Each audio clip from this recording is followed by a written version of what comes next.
এই ফলটির নাম কামরাঙা। এর বিজ্ঞানসম্মত নাম অ্যাভারোয়া ক্যারাম্বোলা লিন।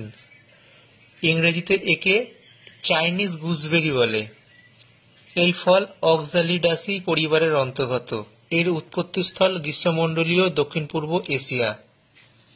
কামরাঙা টক বা টক মিষ্টি স্বাদযুক্ত। ভিটামিন এ ও সি এর ভালো উৎস।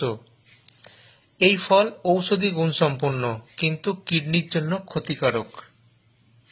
এই ফলকে কাটলে স্টারের মতো দেখতে হয় বলে একে স্টার ফ্রুটও বলে। এর অ্যালজিক অ্যাসিড খাদ্যনালী ক্যান্সার হতে বাধা দেয়। পাতা ও কচি ফলে ট্যানিন রয়েছে, যার কারণে এর রস রক্ত জমাট বাঁধতে সাহায্য করে। এই হচ্ছে কামরাঙা। এর মূল বিষনাশক, আর এর শুষ্ক ফল জ্বরে ব্যবহৃত হয়। এই হচ্ছে কামরাঙা। এখন কামরাঙা খাবো।